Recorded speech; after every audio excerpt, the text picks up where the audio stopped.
Good afternoon, ladies and gentlemen. My name is Daniel Stark. I'm joined by Jayden and Brennan Booker, and we are covering today's Arizona State Sun Devils women's soccer game versus number 9 TCU. Coming off of last Thursday, a 1-0 win over Utah at an away game. Pauline Nels, Arizona State's goaltender, had a tremendous game, getting her 25th shutout, and now Brennan Booker with more on her historic night. Yeah, thanks, guys. Not only was it a tremendous win for Arizona State, setting them up in playoff position, Pauline Nellis finally broke a record that she's been aiming at since early October when Arizona State beat Cincinnati 1-0. She then tied Chandler Morris with career shutouts, and she finally got it done against Utah. Now, that wasn't the only major accomplishment of her day. She also moved past Chandler Morris for second place on the program's career saves list. Nellis finishes Thursday's matches with 8 saves, moving her career total to 294. And when asked about it, head coach Graham Winkworth said, "I must give a huge congratulations to Pauline. She is one of the greatest keepers I've come across in this game, and I'm so happy that she now holds such a prestigious part of the school's history.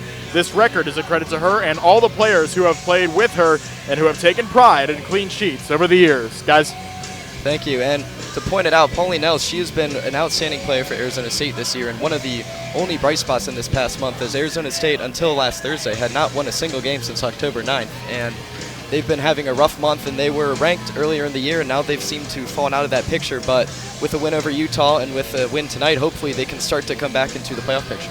Yeah, they're right on that bubble right now. As of last night, they were 54 according to the NCAA website. That's right on the bubble. Typically, you're going to see teams from the high 40s into the low 50s get selected. ASU, they're not likely to win the Big 12. It's not going to happen. You know, you can't say for certain, but it's not going to happen. So if they can keep it competitive with TCU today, whether that be a tie or even somehow a close win, that's going to be the goal. Keep it close, try and make this a competitive game, and then you've got Arizona later this week. So 2 other Big 12 teams. You have the win from Utah last week. You're coming in with that momentum. The key today is just to stay in it, and even if the game starts to get away from you, keep it close, right? Everything that you can do in these next 2 games needs to be perfect. All of that will be taken into consideration when playoff structures come around. So I think it's key for ASU to really take this TCU game seriously, but with so many people almost already writing it off as a Horned Frog victory, be excited to see if ASU can come out here and surprise the entire crowd today. Absolutely, and as you said, many people are ready to rank them off. Arizona State knows they're the underdogs here. They need to show up, especially in a game like this where it's very close and against a ranked opponent who's one of the best teams in the nation. It will be important for them to just continue that momentum from the game and prove to everybody why they were ranked at one point in this season. I think it's just going to be a challenge. I mean, TCU, number 9, right? 13-2-1. ASU, 10-4-3. Those records don't look so different. It's when you get in the conference play that the differences really start to shine. Horned Frogs 7-1-1. The Sun Devils 3-4-2. So a losing record in conference play. Horned Frogs nearly flawless. That's such a big difference maker today, and I think it's going to be a challenge, absolutely, for the Sun Devils to stick in it. Exactly, and TCU forward 7 Castaigne, she has 27 points through only 15 games this season. She has been a tremendous forward who's been scoring a lot of goals, and Arizona State needs to try and match that momentum as they continue to go into this game. They need to find a way to score goals because they haven't been scoring as much as I think they hoped. I mean, last game was a 1-0 win, obviously, but you can't just rely on your goalkeeper. You need to play as a team, and I think that's important for them as they continue to go forward. Especially against an offensive team like TCU. You cannot just rely on your defense to bail you out. The offense has to get some momentum. It has to start making plays. Otherwise, you are going to get behind. You're going to feel like you're too far back. That'll be key. Can they get the offense moving? Can they get people like Tatum Thompson moving the ball? Can they get people like Addison Baltadano? Trying to get those key players activated today is absolutely crucial for the team. Exactly, and running a 4-3-2-1 formation with the 4 defenders, 5 midfielders, but you have 2 that are up on the forward, you can hopefully have other options through scoring other than just Mibe, who's up at the striker position. It'll be crucial for them to play as a team, make sure their passing is on point. High quality going to be what wins this game. And ASU, they're in year number 9 under head coach Graham Winkworth, and the team has definitely improved in those 9 seasons, but they always seem like they just come up short of completing the job. So what are your thoughts on this one, Daniel? Is this something that ASU is going to be proud of with a season like this? They only have 2 more regular season games. I know it's not all the way over, but is this something that you take home and you say you feel good about that, or is there a lot left out on the table? I think that if you can take home this win tonight, and if you can win out against Arizona, you at least know that you went out trying and you went out having passion. And I think that, like you said, with Graham Winkworth, the players definitely have come behind him. I know many of the players love him as a head coach. He's a guy that really can motivate them, and I think that obviously you want to be in the playoffs. You want to win, and I think that if you can win out, at least you go home knowing that you gave it your all at the end. Well, we will take a quick break for the national anthem. Stay tuned. Number 9 TCU here at ASU Soccer Stadium. We'll be back.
And we are back from the national anthem, and kickoff just about to begin here at the Sun Devil Soccer Stadium. Arizona State looking again to continue this momentum, and TCU looking to get another win to hopefully continue moving up in their playoff position chase. And look, it's the last regular season home game. It's going to be exciting. It's Parents' Weekend. The stands are crowded. A lot of fans here showing out support. This is a game that you cannot afford to have a blowout for, and I don't think ASU is going to let that happen, quite frankly. Absolutely not. I think that Arizona State is going to come out playing strong, and even if they can just secure a tie, that would be huge in their playoff chase. They need to get into the playoffs. It would just be very big for the program.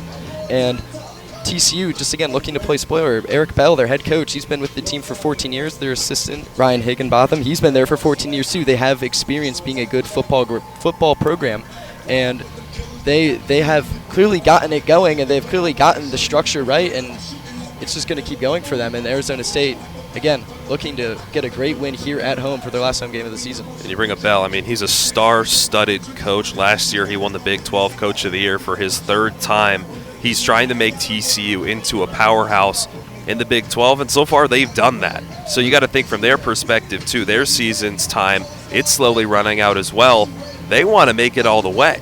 ASU's just fighting for a spot in the playoffs. TCU right now, they've got their eyes set on the end goal. And sometimes that's the difference between two teams in a game. I mean, maybe TCU can afford to lose a game like this or even draw a game. Arizona State cannot. They need to play hard and they need to play well, and I think that we're going to see that from them tonight. It's also a 1 p.m. game here in Tempe, but we're near the end of October now, so it's not as hot as it is in August and September. It's cooled down. I think we were sitting at what? Almost 85 now. 85. It's one of the nicer 85s I've ever felt here in Arizona. For sure. It's definitely, the weather is definitely in the favor of both Arizona State and TCU. And as both teams start to take the field, we have to wonder, will Arizona State be able to hold on to their season? Will they make the playoffs? That's the question, Daniel. I'm excited for this game. Both teams out there ready to play it hard. And for TCU, Olivia Geller, their goalkeeper, she's been one of the most crowned members of the Horned Frogs so far this season. She's going to be one of the top players today. She's going to make sure that goal is locked down. She started 6 games last year, only made 9 saves and 3 shutouts. She's been phenomenal this year. She's only grown. That'll be one of the biggest challenges for ASU, is even if they can get the offense going, Are they going to be able to get it past her? I think that'll be one of the most important things that happens in today's game. Absolutely will be. And now Arizona State and CU meeting at the center, and it looks like that Arizona State will be kicking off first. Mibe not there to take the kickoff.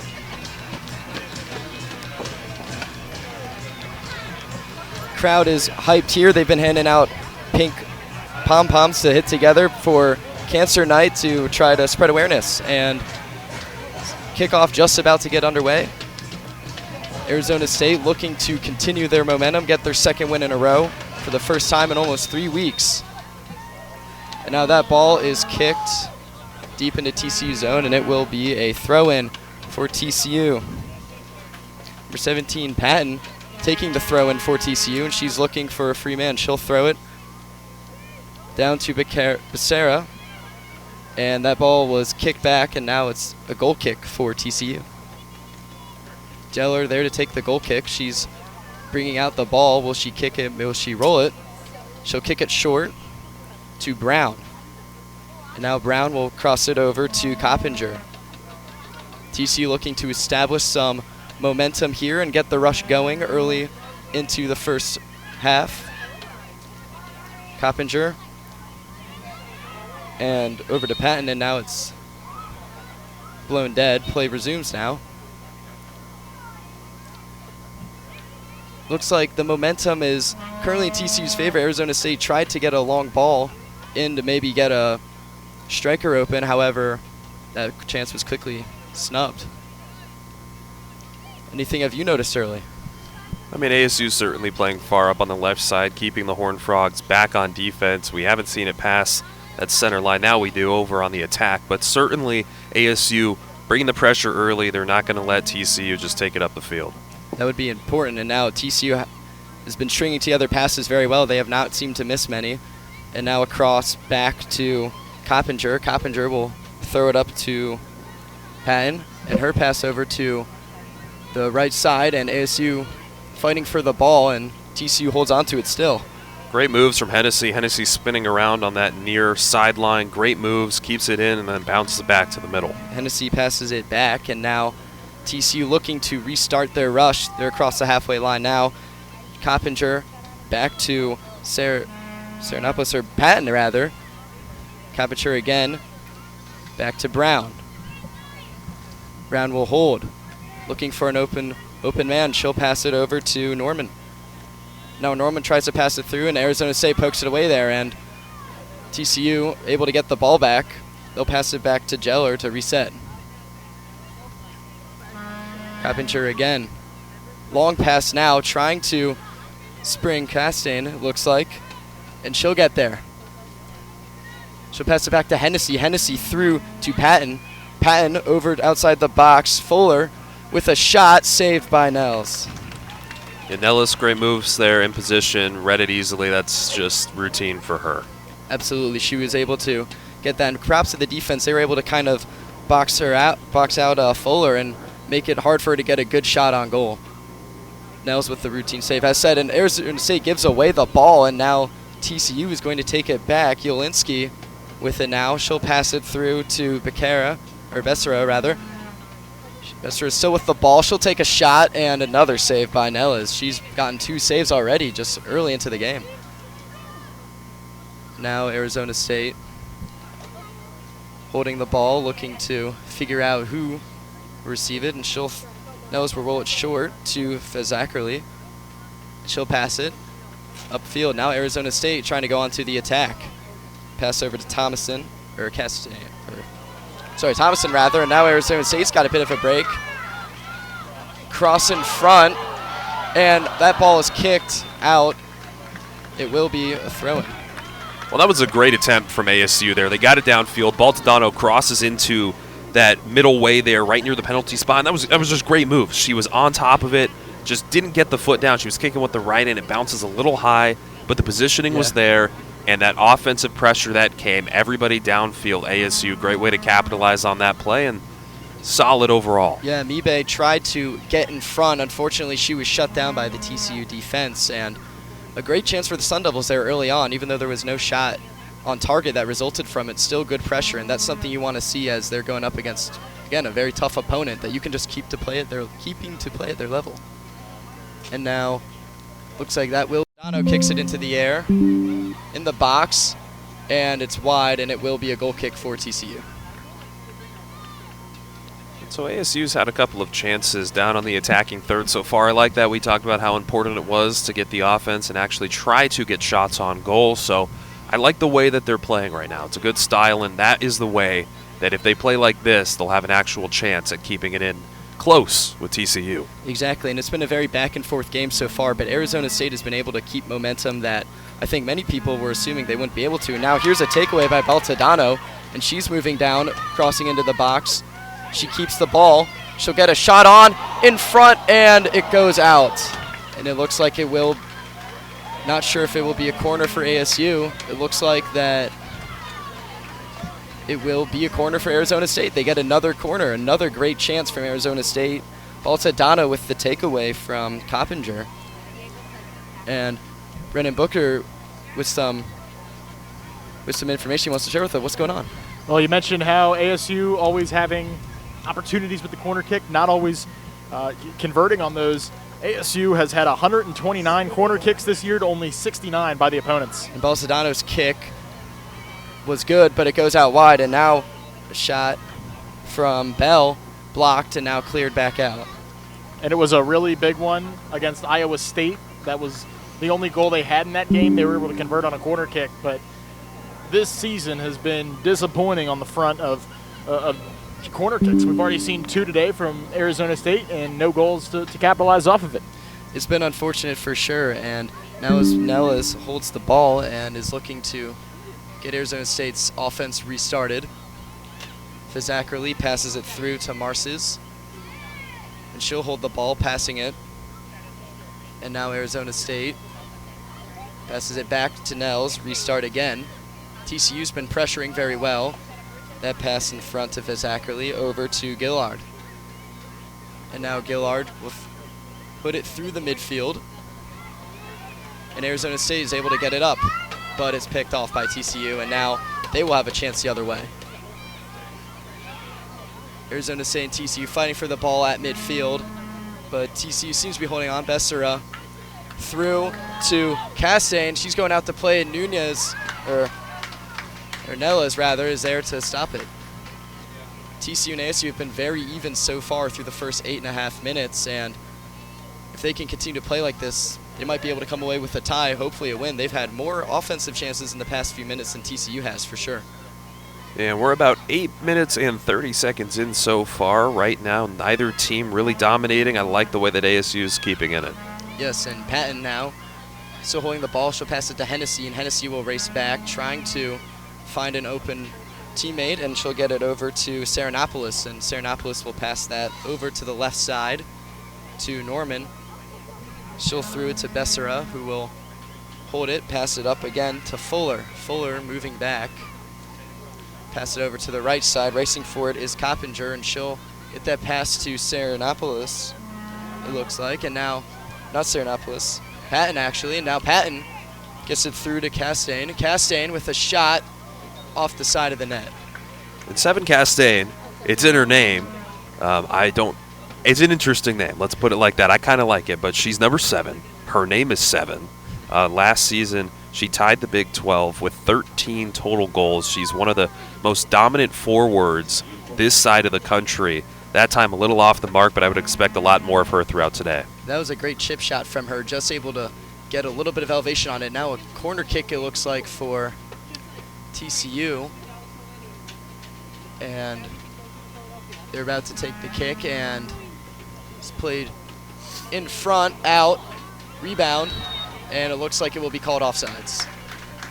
Good job there from the Arizona State defense to be able to get TCU offsides, and now they will take over possession again.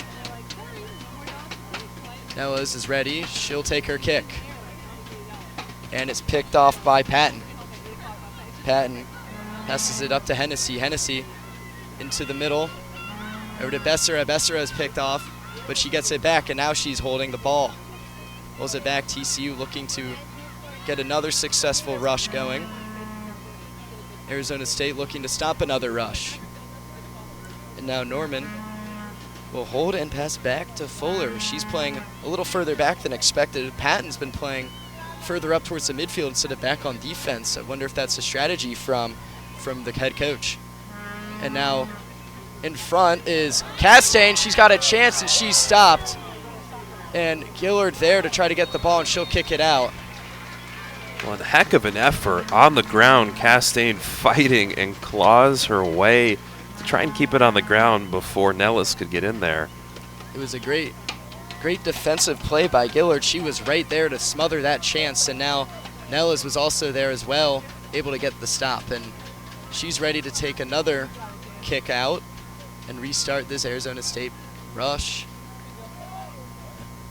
And looks like Butcher has some more information to us. What do you have for us? Yeah, great play there by Grace Gillard. And going from Thursday's match, not only was it Paulina Nellis with a record-breaking day, it was Grace Gillard who started her 70th career college match, joining Nellis as the only active Sun Devil soccer student athletes to reach that milestone. Guys? Yeah, and that ASU had a chance outfield, and that ball was kept in. It was about to go out, and now TCU going the other way with it. Norman passes it through to Becerra. Becerra passes that up to Castaigne. She's playing back, and she'll reset the play. Over to Coppinger. Coppinger to Brown, who's been playing back. Three defenders have been staying back for TCU instead of the four that we said at the start with the 4-3-2-1 lineup. And the strategy change might be to throw off Arizona State. They've definitely had a lot less coverage on the TCU offensive players than they did when they first started the game, now that they switched up their strategy.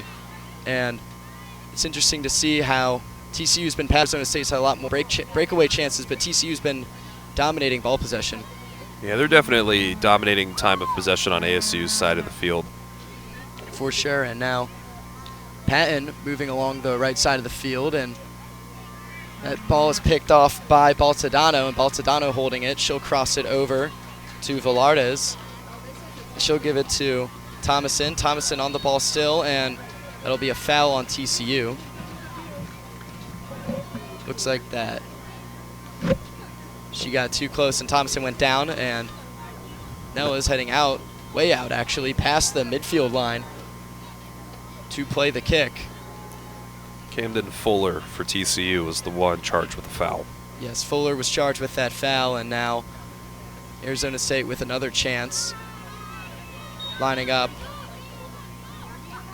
Nella's looking for her woman. She kicks it up into the box, and Thomason is able to pass it over.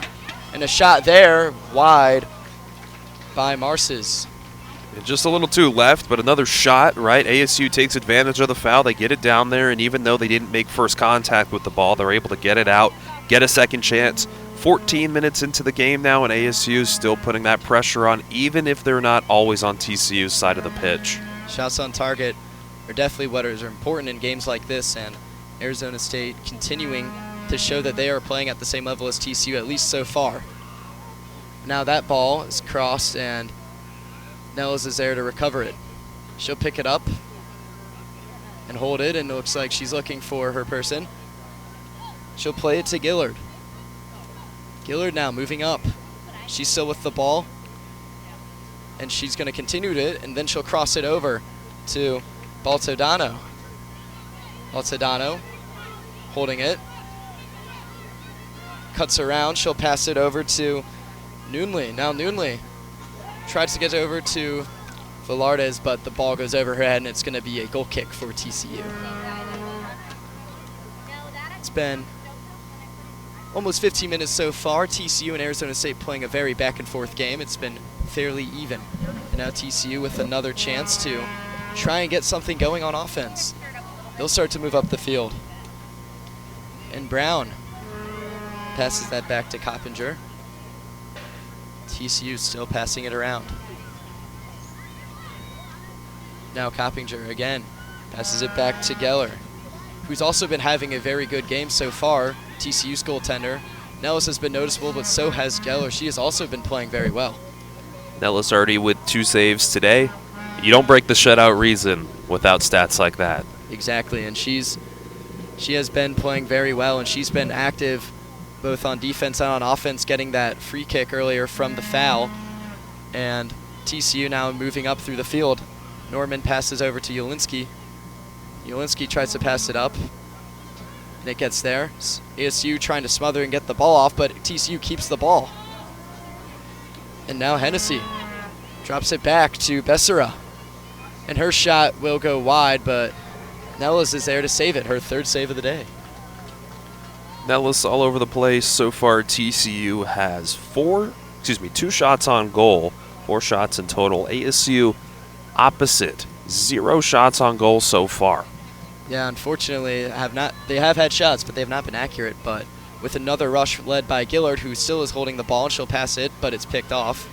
I was going to say hopefully they could have gotten a shot on target, but play was broken up. And now pass through will be offsides, it looks like. There was a foul on the play. Now TCU gets the ball. It's a time.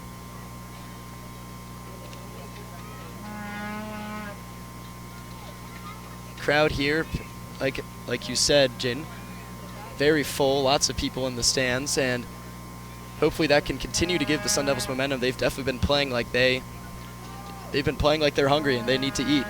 They've definitely been playing with some passion, and now let's see if they can get another stop here. TCU to take the kick, a fake out, and it's into the box, and Nellis rises up and catches that chance again. She's just been playing very well today. Now she'll roll it out to Baltadano, and Baltadano will hold the ball, moving along the left side. She's being challenged by Hennessy, and she keeps the ball in play. That pass back picked off by Becerra, and now she'll take it the other way. And looks like she had a shot off target, or it was blocked rather, and went out of play, and it will be another goal kick for Arizona State. So Barcella was the one moving it down the nearest touchline, going right. She's been pretty solid for TCU so far. Last year she was on Texas A&M, and she made the 2024 All-SEC second team. Certainly a great asset for TCU this season. Important that you mentioned that. There are 4 players on TCU's roster that transferred from Texas A&M. They've had a lot of those transfers come to this program, and they have been playing very well.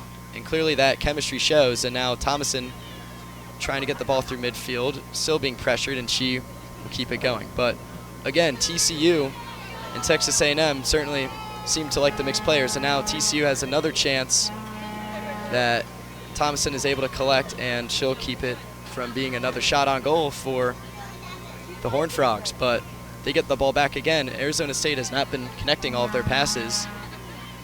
And now Castaigne crosses it over to Hennessy. Hennessy cuts around, moves into the box, and she still has the ball. So pass it over, and a shot saved by Nels. Fingertip save. She really got on that. Yeah, on the ground, lunging to her left, barely extended, and was able to get it. Heck of a save from Nellis. Comes up big to keep this game absolutely scoreless. She has been noticeable today rather, and she has been noticeable all season long, and she just continues to prove why she's one of the best goaltenders in the Big 12 and the best in Arizona State history. Now Mibe on the ball is able to pass it, but it will roll out of bounds, and it will be a throw-in for TCU. 19 minutes and 30 seconds into the game so far. Still scoreless here at the Sun Devil Soccer Stadium, and so far back and forth between these two teams. A lot of play at midfield. Absolutely. They've been having most of their play at midfield. If anything, there have been a few chances for both teams, but Arizona State struggling to get shots on target. TCU not so much. That has been the real big difference between the two teams, even though the score remains tied at 0-0. And now Coppinger will move up and pass it to Becerra.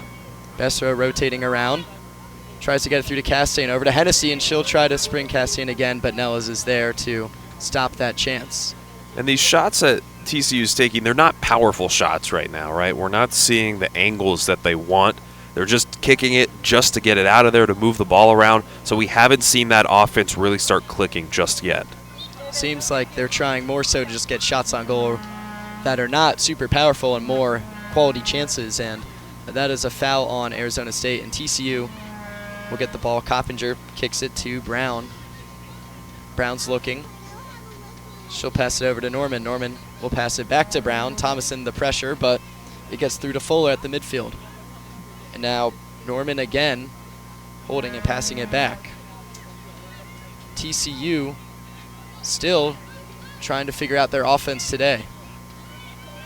And now Serenopoulos will cross it over, but it's headed away by the Arizona State defense, and they will have to reset.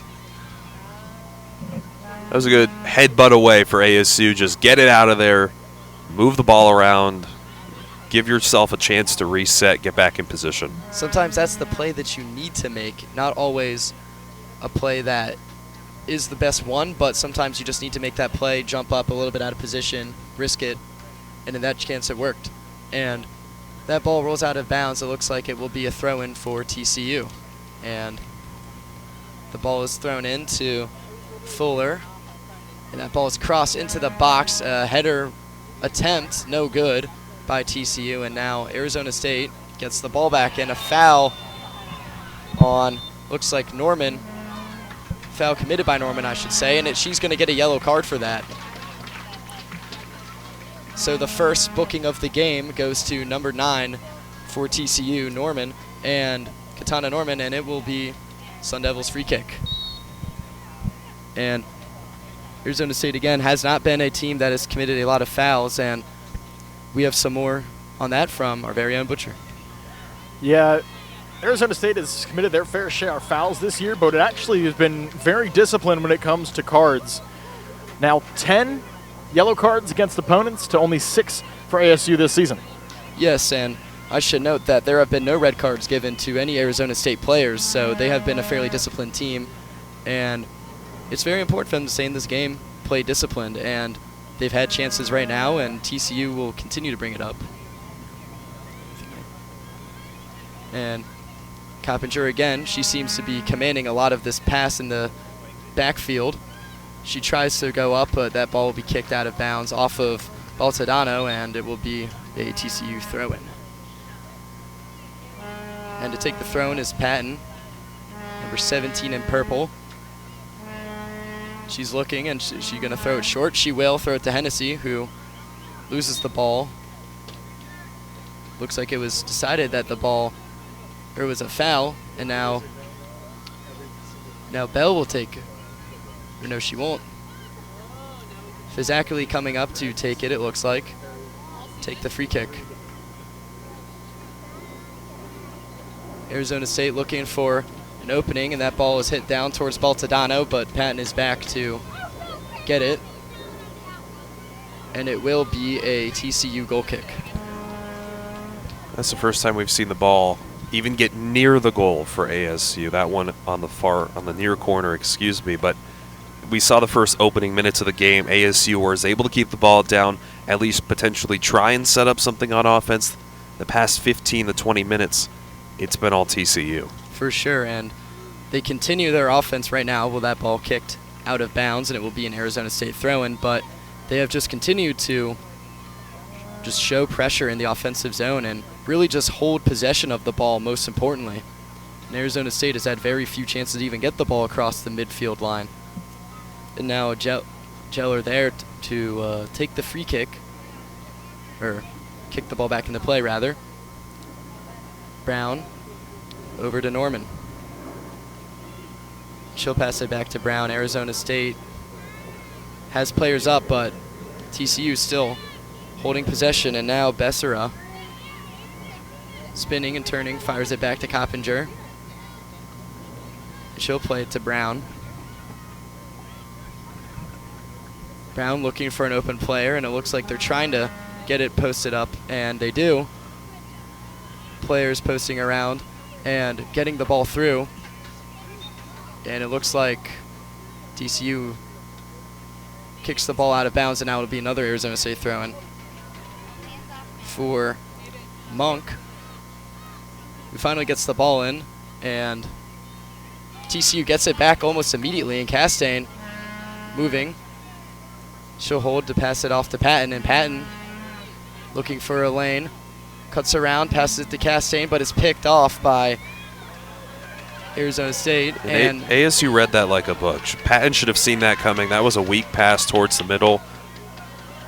Bad mistake.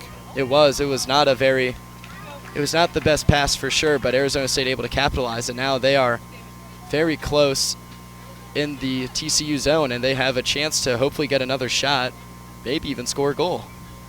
And it looks like Bell is there to take the throw-in. She is ready, and TCU looking to cover who she's trying to throw it into, Baltadano, but Mibe will take the throw-in instead. She'll pass it back to the midfield, and now the ball is regained by TCU after a failed passing attempt to Velardes. Now TCU has a quick breakaway the other way, and they're carrying it through, and they'll pass it through to Castaigne, but it will be smothered by Fazakerly, and she'll pass that back to Nels. And Nels will resume it to Gillard. Grace Gillard still moving up. She'll kick it long. Patton is trying to get there for TCU, and it looks like she will get there. And is played back to Geller. And again, even though Arizona State just had that chance, it has just all been TCU in terms of possession, and it is important for them to try and really just hold on to the ball more. It seems like they're trying so quickly to execute. It's not worked out very well for them, and TCU again just continues to pass the ball around. Brown moving up into the midfield, and that pass over to Saranopolis is hit down, and Patton is running for it, and it looks like she's going to get there and kick it out for an Arizona State goal kick. She was trying. Certainly was a great effort. Just there was nobody around to help, and by the time she got down there at the end line, I mean, she just didn't have any more room to work with. So ASU will take it over with 27 minutes right now. Not bad so far for ASU because they've withheld TCU from scoring, but still certainly a lot more left out for them to complete on. And looks like Gillard's pass blocked, and she kicks it again. It goes off of Fuller and out, and now Arizona State with another throw-in opportunity here. Yolinski to take it. Emma Yolinski throws it long towards Mibe, was the intended target, but again, TCU does what they've been doing all through this first half so far and regained possession of the ball, and Becerra tried to get it through to Castaigne, but it was picked off, and now Arizona State with another chance to get another rush going. Fazakerly to Baltadano. Baltadano holding it. She's challenged by Patton. She'll get a move on. Baltadano's shot blocked, and now it's passed back, and TCU takes over on possession once again, and Saranopolis will hold it. Back to Coppinger. Passes it through to Saranopolis, and she'll cross it over to another player, but unfortunately picked off by Arizona State and regained once again by TCU. And we'll go back, rewind the clock 30 seconds. Patton just gets physical, body block, keeps it for TCU. That was a great play made from her right there to get big and use her body to her advantage. Exactly, and now Thomason trying to move in, but she is smothered by TCU's defense, and she's taking a second to get back up, and she will eventually regain her steps and start to move back upfield. But TCU, again, putting the body out there on the line has been very important, and they have blocked several shots by the Sun Devils, and they still continue to press upfield with Fuller. Now Saranopolis back to Fuller. And she'll kick it through to Castaigne, and now Fuller has it again. She'll chip it over to Patton on the right wing. Patton in the corner, and it looks like the ball goes out. And now it looks like a corner for TCU. Corner kick granted, and there will be a brief break as the players get set up. 30 minutes now into the game, and ASU keeping in it. So far, we've seen a predominantly offensive game from the Horned Frogs. ASU playing a lot of defense. That was to be expected coming into this. We also saw a yellow card for TCU. That was not great for them so far, so ASU also kind of winning the foul game so far. Exactly, so sometimes you got to take the wins when you can, and now it looks like we will have some substitutions for TCU. Looks like Serenopoulos is heading off along with Yolinski. And it looks like the Sun Devils will get some substitutions on as well.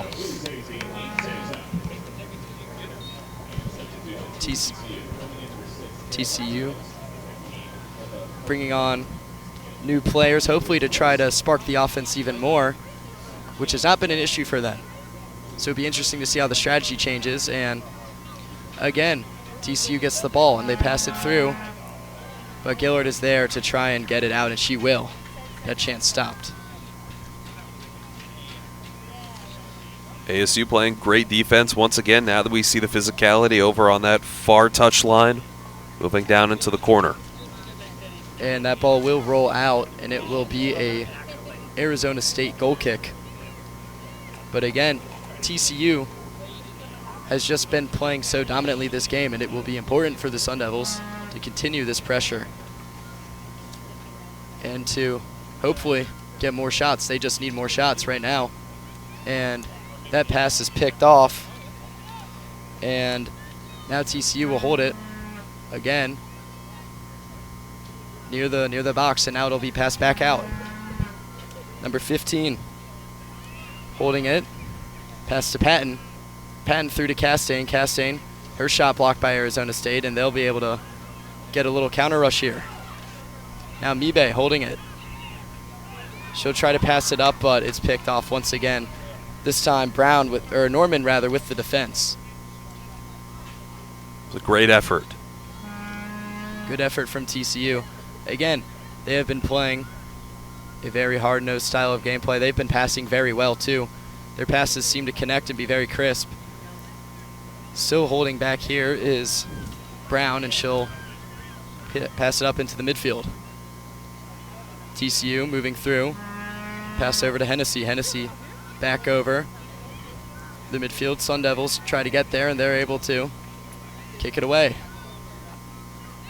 Now Faz Ackerley moving back, and she'll pass it back to Nellis. Is Ackerley holding. She'll kick it back to Nellis. Nellis getting a little bit involved here. And now a turnover, and Hennessy moving in, but she kicks the ball out, and it will be Arizona State free kick. And Hennessy, the 5'2 senior coming out of Norco, California. In high school, played for the Legends FC club, making an impact also with the Horned Frogs today as one of their top forwards. She definitely has been playing like it too. And TCU continuing to press up, while Arizona State has now finally started to get a few more chances, but that pass downfield just a little too far, and now Geller will kick it over. Kept in by Brown, or she will pass it through. And now TCU gets the ball back. It was kicked out of bounds by Arizona State and now recovered. And another substitution, it looks like, for TCU, and Hennessy will come off. She will be replaced by Gaudamez.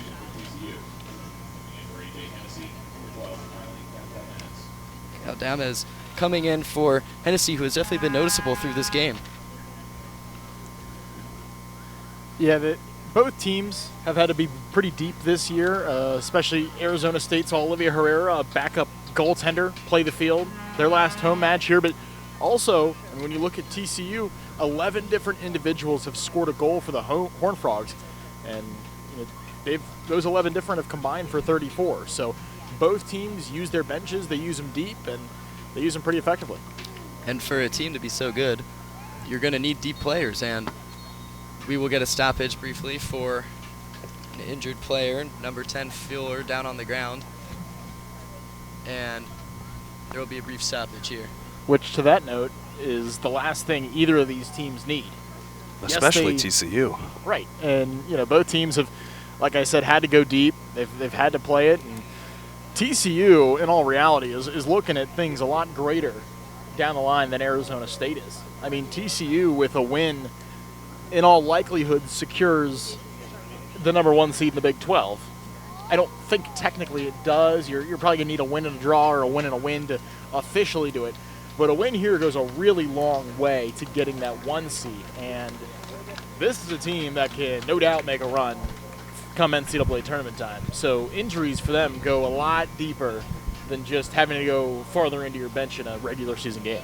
Absolutely, and Fuller looks to not be too serious. She's able to get up on her feet, walk it off over to the sideline. She's a freshman for the Horned Frogs, majoring in business management, coming out of Southlake, Texas. And TCU, if you look at their team and you look at all of their players' backgrounds, they do such a great job of recruiting all across their home state. So many Texas players on that team, and a great sign to see Fuller on her feet heading back to the bench. Definitely is. And even, like you said, some of these players on TCU, I mean, they've played at the same high school. And it goes to show that they've done a great job of recruiting through, like you said, through the state and keeping it local. And the game gets restarted after a short break, and that ball is passed down. And Arizona State with a chance that's chipped over to the left wing. Velardes is able to get it there or block that attempt from Patton, who tried to kick it away, and now it will be a TCU throw-in. See another substitution for the Horned Frogs. Castaigne going off the field. In her place, number 14, Hannah Harms.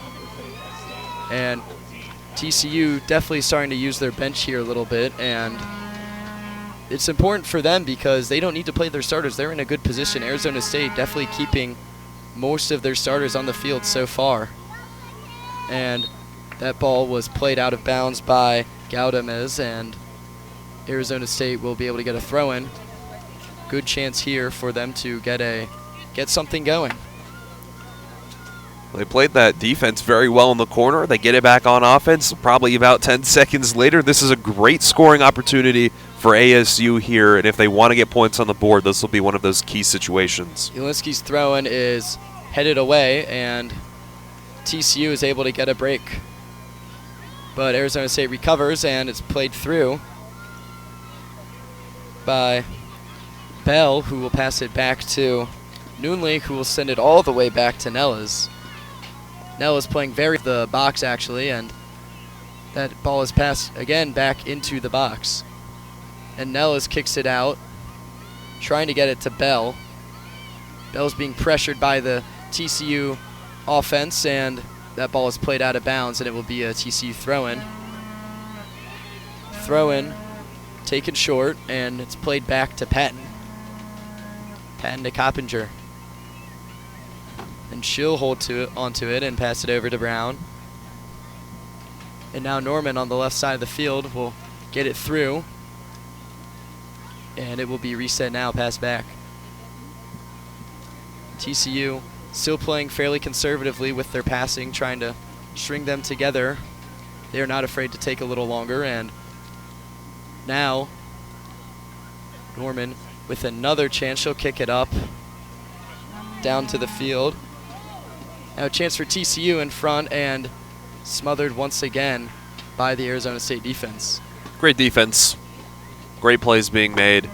It'll set up this kick here, but ASU able to prevent the goal, which in all honesty is the end goal. You're going to take your chances at a kick rather than not play that physical defense down low. And its defense seems to be the name of the game so far early here. But now a free kick for for TCU rather. Arizona State must get a stop here. And they're able to get it, but a rebound out in front is stopped once again by the Arizona State defense. Ball is crossed into the box, and they score. TCU gets on the board. It looks like it was Brown who got the goal. And Nellis with the big miss. I mean, the amazing score. Nellis dives, but Morgan Brown just gets it around her over on that left interior of the goal. TCU takes an early 1-0 lead 37 minutes into the game.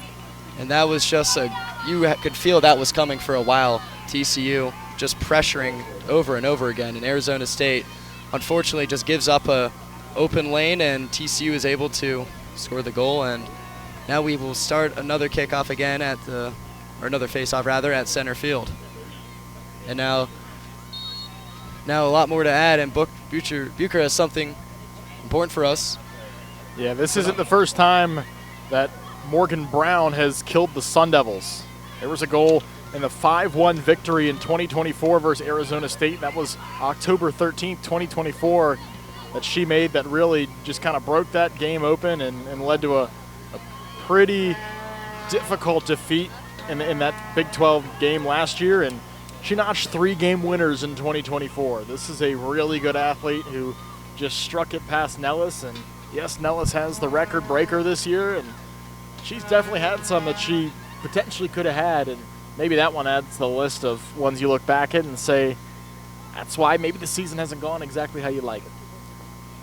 Important to note, and now TCU still with possession of the ball, holding through the midfield. Now they start to cross into the Sun Devil zone, pass up there to Harms, plays it back. And now Gaudamez with a chance, she'll shoot it and goes out. Maybe Nella's got a fingertip save on it, but it goes out and over, and it will be goal kick. No, Nellis did not get a hand on it, so it is a goal kick for Arizona State. Yeah, that one bounces off the top of the net. High shot. I mean, she was going for a spot where Nellis definitely probably couldn't have made the attempt, but just a little bit too much power sends it at least a couple inches above the net. Close miss. ASU stays alive, luckily. Nellis is, with that 5'9" height, is able to get up a little further than maybe some other goaltenders who don't have that advantage in terms of just their height, and it's been very important for her to play very well tonight. That she's been doing so far, but TCU with the goal, and now they continue to press up the field. That ball is passed and passed back. The defense has again been controlling the pace of the game very much for TCU. Now Coppinger holding that ball, passes it over to Brown, who just scored the first goal of the game and the 3rd of the season for her. Now TCU continuing to try and string their passes together. And they will continue to push up, and now played back. There's been a lot of forward and backward play across the game for TCU. They're not afraid to pass back to get a better chance, and it has definitely worked in their favor so far. And they get the ball through here, and now in the box, TCU is in the box, and they're looking for an open player, but Arizona State with the takeaway, and now they're going to start to head up the other way. And now TCU once again able to stop that chance and just get back on defense. About 41 minutes left. You have to wonder how much stoppage time we might have. Possibly only a few minutes, so this could be rather a short game instead of a longer drawn-out one. And Coppinger again passes it back to Brown. TCU looking to start their offense again,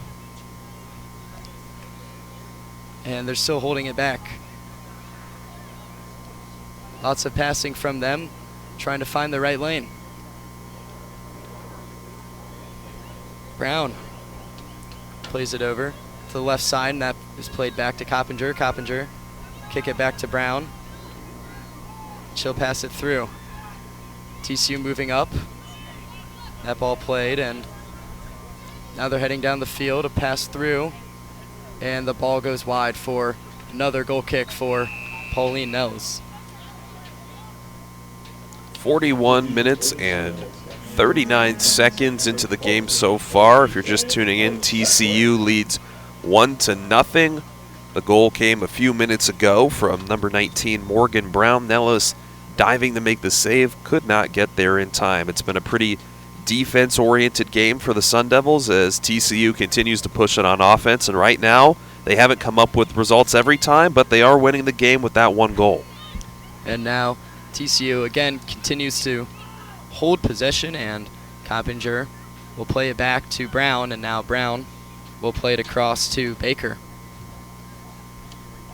And Brown plays it back to Baker again. They've been passing around as noted. Coppinger will hold. Pass it back to Brown. Now it's passed through to the midfield. That is picked off by Arizona State, but TCU players looking to make a move, and they fall down. as Gaudamez there, unable to get a foot on the ball, and now Baker just keeping the momentum going for the Horned Frogs. And now they have a chance in here that is stopped, and it will be another goal kick. Ball was kicked just a little bit too far for the TCU forward to be able to go up and get to it. ASU just hasn't been able to capitalize off these goal kicks with Nellis. The second they try and start moving it upfield, it feels like it goes into the feet of TCU almost every time she kicks it. It would definitely appear so, and Nellis again with a long goal kick intended for Mibe, but it's headed up, and TCU played it forward, but we will have a stoppage for appears an injury for number 34, TCU, Quinn Cornog. Looks like she may have been hit in the mouth by either arm or something. She is struggling to get off the field, or she looks to be in pain. She was going up for the head bump and made contact with either the ball in the wrong spot or at least the two other players around her. She's a senior, one of those Texas players, hometown of Dallas. She also played at Texas A&M with 32 starts and 4 goals. Now she's here running out her senior season with TCU. Yeah, and due to the injury, on will come number 20 for TCU, I believe. That's Zoe Kaler. Yeah, Zoe Callier, excuse me. Callier will come on to replace the injured Cornog. Now, only a few minutes left in this first half. TCU, their dominant ball possession has been the main story so far, and Arizona State left with goal-scoring questions that need to be answered in the second half as they continue to build an offensive push, which has not seemed to happen in the past 10 minutes. No, it is not. You're right on the money with that one, Daniel. And again, TCU just not afraid to hold back, and now they finally do pass the ball up, but again, it will be passed back to Baker. 3 defenders back for TCU have been really good at being patient and just holding it. Holding the ball until pass is needed. And again, Coppinger will just hold it and pass it back to Baker. And now Baker will pass it up, but it will be immediately sent back to her. TCU just working a triangle, trying to find the open lanes. Seems like they might just be waiting for the end of the first half. It could seem like they have not tried to spring any passes. They're just touching the ball back and forth. Now Brown will play it to Coppinger, and she'll finally start to move up. She'll try to pass it through to 14 for TCU, but Arizona State able to break it up, but TCU gets it right back, which again has just been a major theme for this first half. Now we have the countdown for the end of the first half. Kick on goal is wide, and that will be the end of the first half. TCU leads 1-0 off of a goal from Norman Brown. Arizona State left with answers that must be solved in terms of goaltending. TCU dominating ball possession. Those have been the main stories of this first half. And it wasn't the best for ASU, but it wasn't the worst. We talked about the positives of this. A lot of people were expecting a blowout for TCU.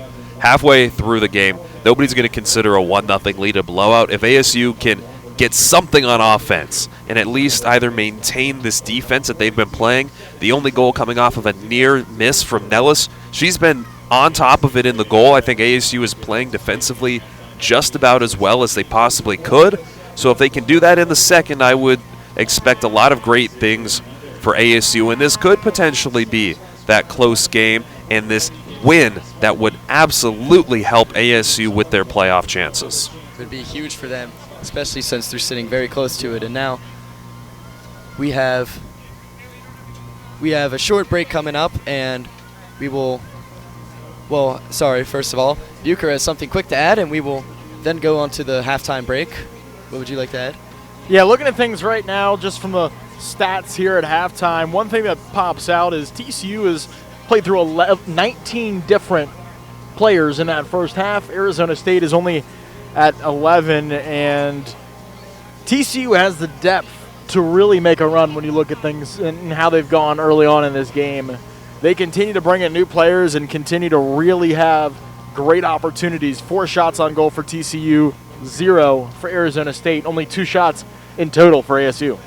Yeah, and as I said, this is a game that TCU can afford to maybe get a tie or just rotate through their bench, but Arizona State cannot. They need to win this game, and they will probably continue to have on their starters as they come out into the second half, and they've been playing good.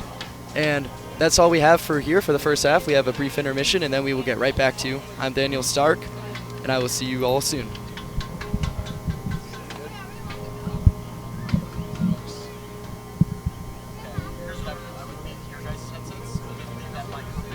Yeah, at least some bad sound. Yeah, we're good then. Your mic is on, so.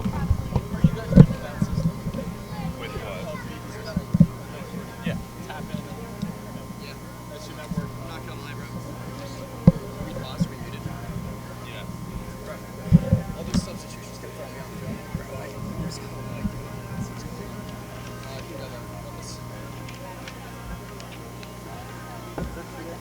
Yeah.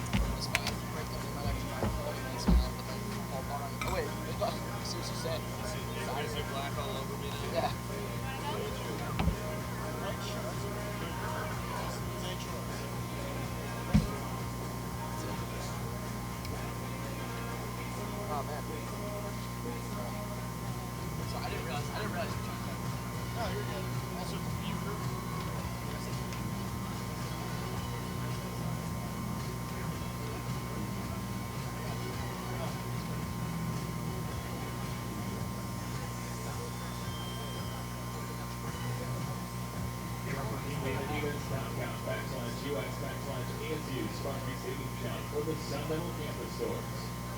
Fans, please welcome on groups to today's game. Junior Sun Devil Club members.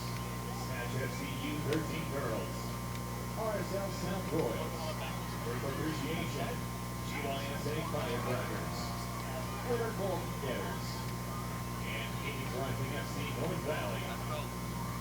Fans, if you have a date with Sun Devil Soccer News by calling at Sun Devil Soccer on Instagram, Twitter, and Facebook. Fans, thank you for your support this season of Sun Devil Soccer. Be sure to follow the Sun Devils as they close out the regular season on the road and renew your season ticket for the 2026 season. Go Devils!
Repeat for the Coca-Cola t-shirt toss. If you want a shirt from your way, get up and pick something! And welcome back to the Sun Devil Soccer Stadium as we get ready for the second half of play here in Tempe on this cool Sunday afternoon.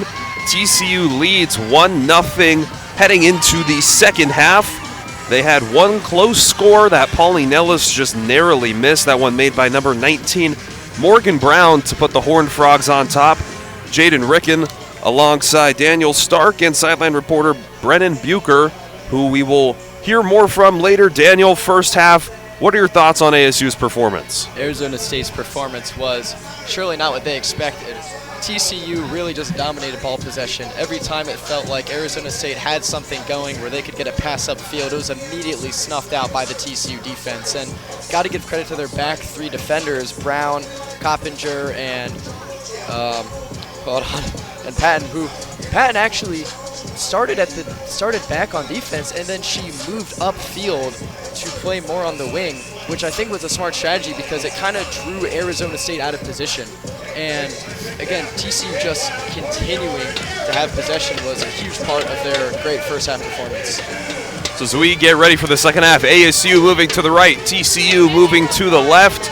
The Sun Devils on the bubble of making the playoffs.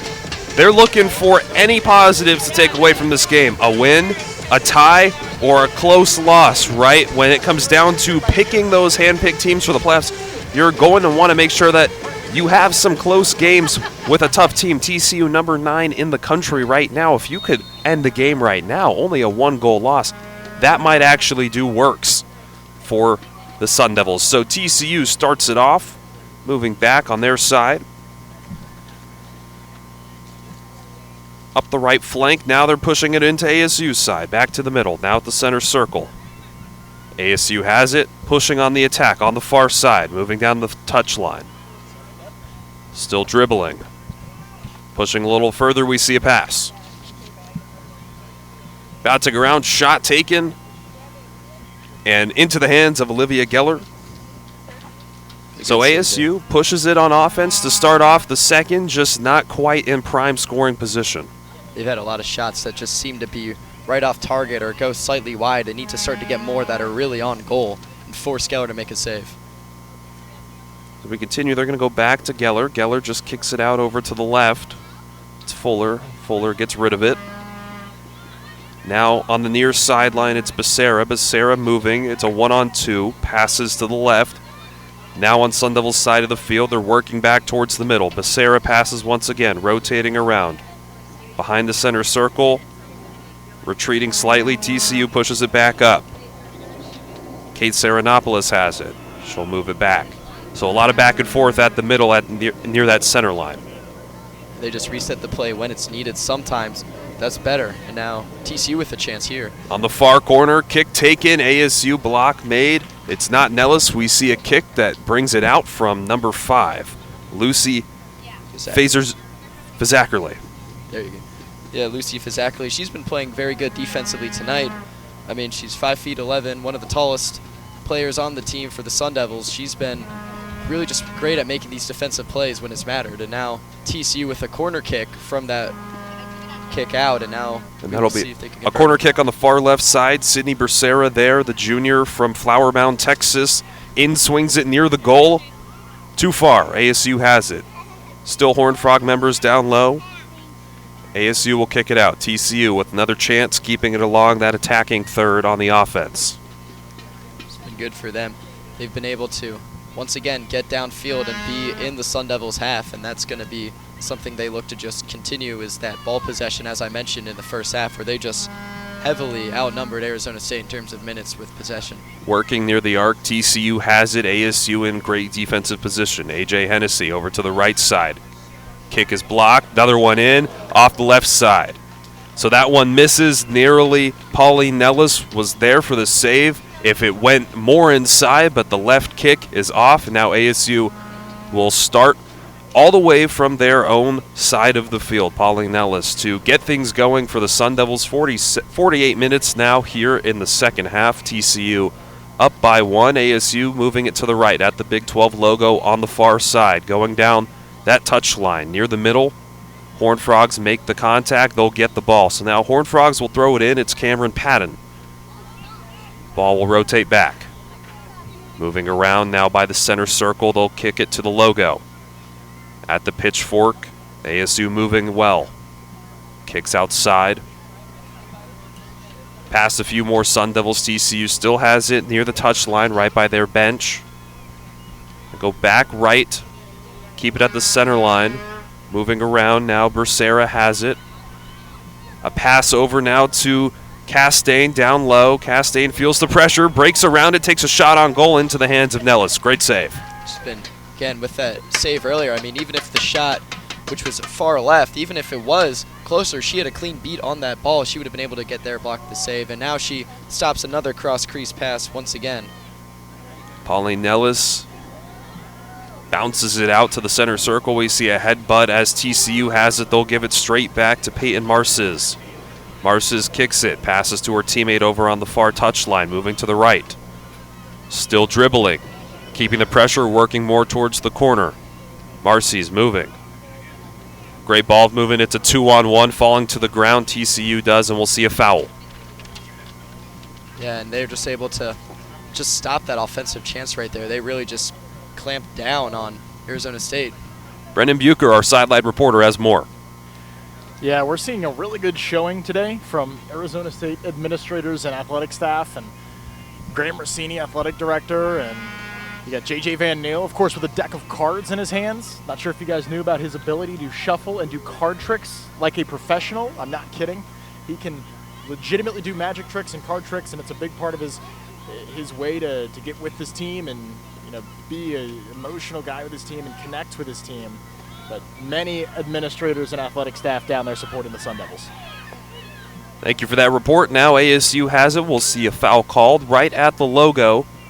50 minutes into the game so far. If you're just tuning in, TCU leading by 1. Their first goal came near the end of the first half. It's been scoreless so far in the second. TCU moving to the left.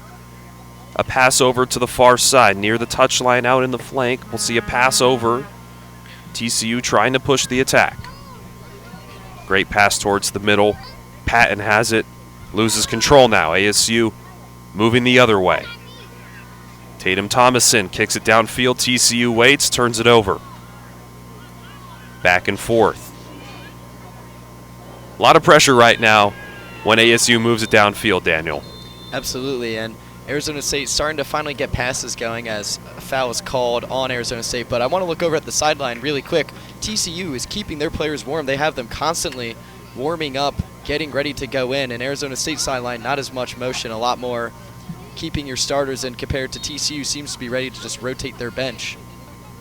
And maybe just a very key reason why they have been performing so well today is they can keep putting in fresh legs and taking them out when they get tired. But Arizona State looking to keep their starters in as they're fighting for a spot in the playoffs. We see another foul get called that time. A.J. Hennessy takes the hit. TCU will have the kick. Playing out of the center circle, moving near the near side, far kick near the corner. Sprinting for the ball is Emma Jelinski. Jelinski keeps it in on the near corner, pushing back inside. Now inside the 16. The 18, excuse me, correction. Ball bounced out to the opposite side. Castaigne with a nice shot there that was blocked. Moving around that far 18, now in the corner. TCU still has it. Kick goes out. That's some good defense from the Sun Devils. They've definitely been playing a little better defensively, and now it looks like we have players taking some time to get up for Arizona State. Looks like it might be Nora Bell. Not super sure. Yeah, over on the far side of the box, we see an ASU player down. She's slow to get up. Now she's moving.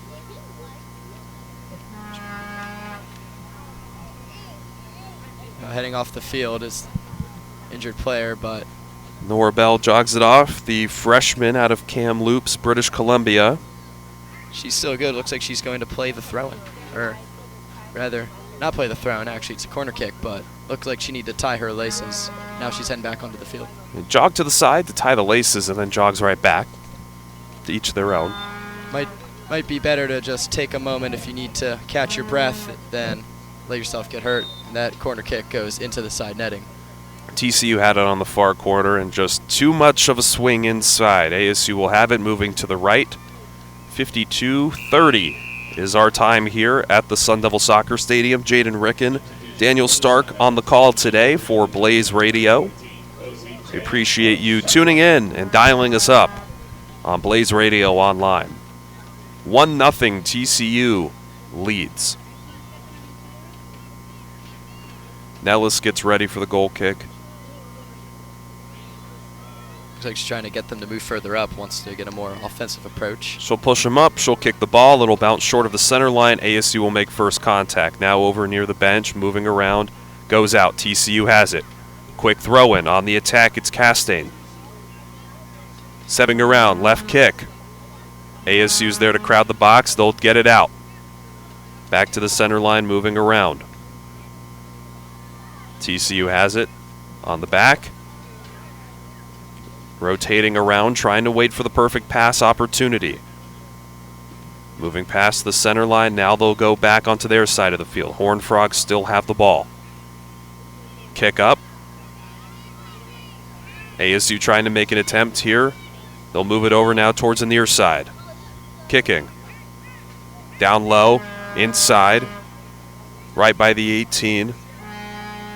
Becerra has it in the corner. She'll move around, dribbling. Waiting for a teammate to pass it to. Now back near more towards the middle. It's Norman. Norman had a yellow card earlier this game. Moving towards the middle. Becerra, 2-on-1, takes a kick. Right there for the save is Nellis. That one just did not have a lot of power and went straight into her hands. Looks like it's just too easy for her. She just keeps making these great routine saves. It's been incredible. And now, ball kicked back out.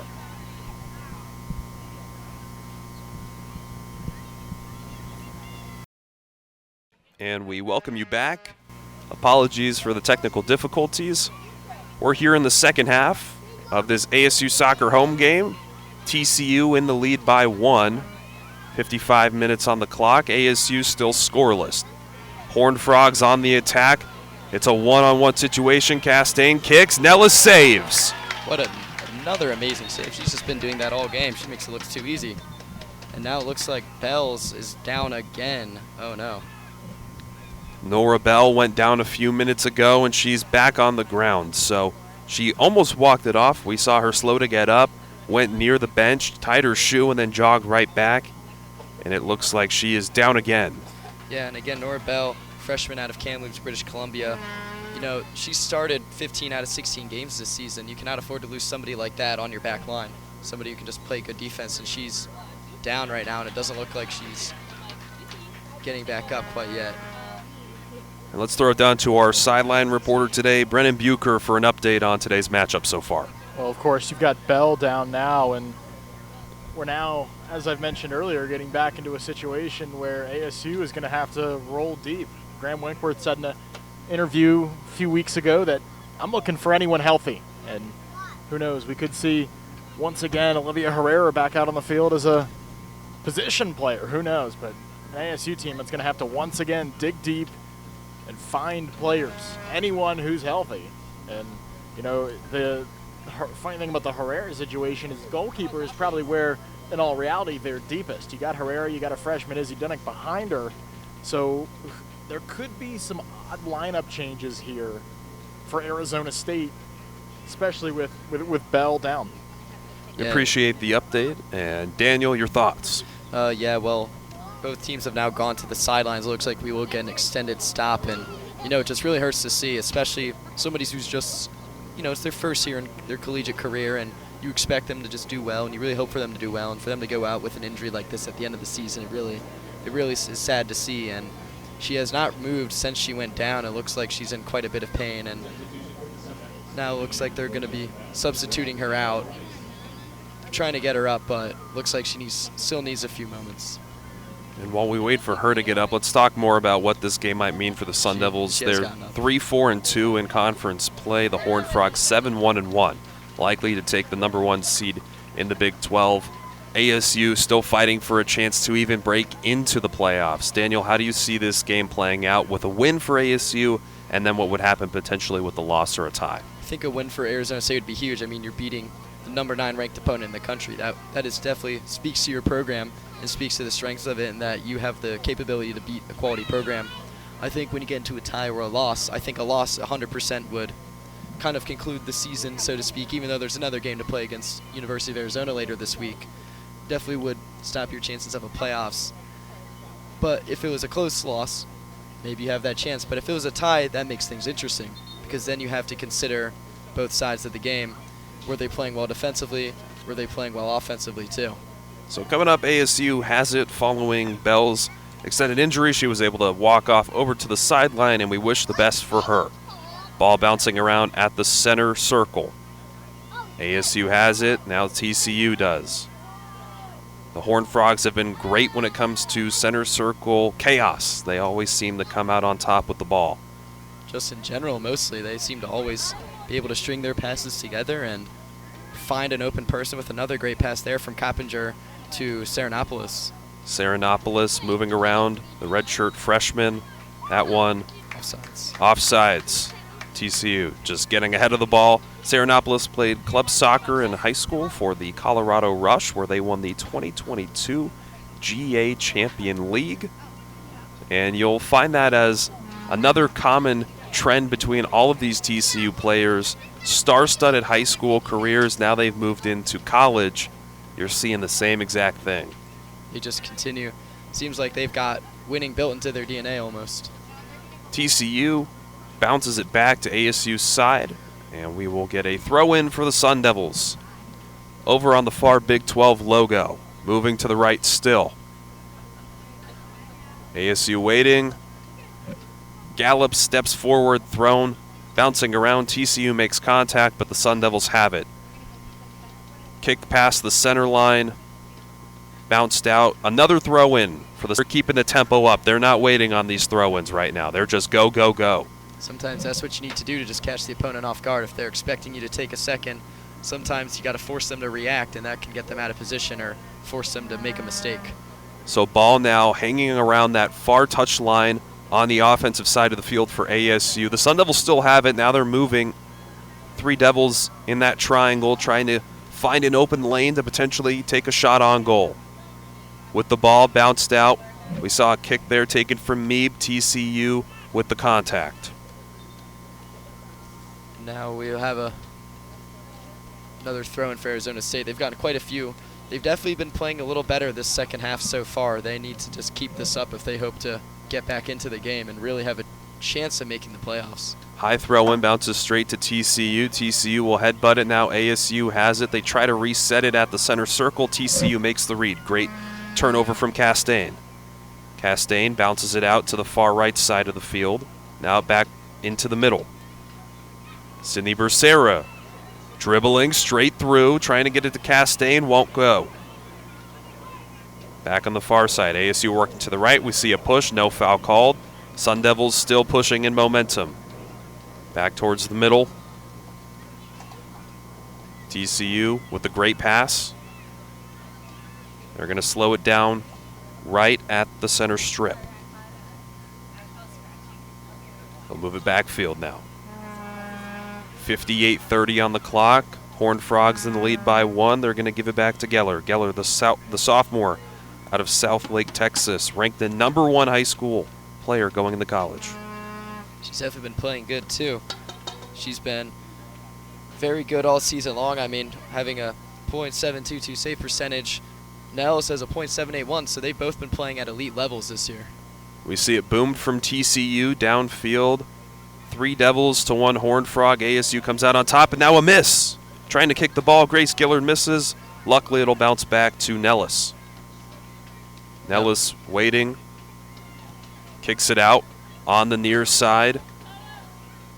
And TCU read it like a book. There to make the play was Kaylana Norman. Just been stringing it together. Like I've said, their passing has just been so crisp in this game, and now they have a great chance in front. On the far attack, headbutt in, and an own goal was that. That was an own goal from number 5 for Arizona State. That was an own goal from Lucy Fizzackerly Fazakerly was trying to deflect the ball to the right side. TCU had a kick over on the opposite side of the box on the right side. She jumps up to headbutt it, and instead of it going past the goal line, it bounces left inside, and Nellis was out of position, not a chance. So TCU now up 2-0, 59-30 as we send it down to Brennan Bucher. That's a really tough scene there for Lucy Fazakerly, not only because of the unfortunate miss there, but against Iowa State last Sunday, swing and miss on a kick that led to the Iowa State sole goal that ended up being a tie in that game. When you look at two situations that could potentially cost a playoff run for Arizona State, both of them, they have her name written on it. Appreciate the insight there, and I think that's important to consider, Daniel, is what does a play like that mean for your playoff chances? Wow.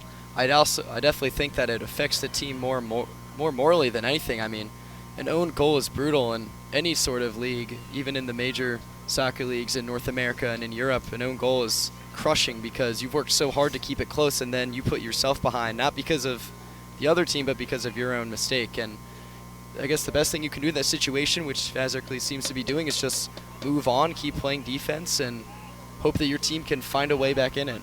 So after the goal, ASU started it off. They kick it over to TCU's side of the field, where the ball has remained for the past minute or so until an injured Horned Frog will get a break down on the ground. It is number 17. That's Cameron Patton, and that is a major injury for the Horned Frogs. She's been their top forward so far this game alongside Castaigne, and that one's got to hurt.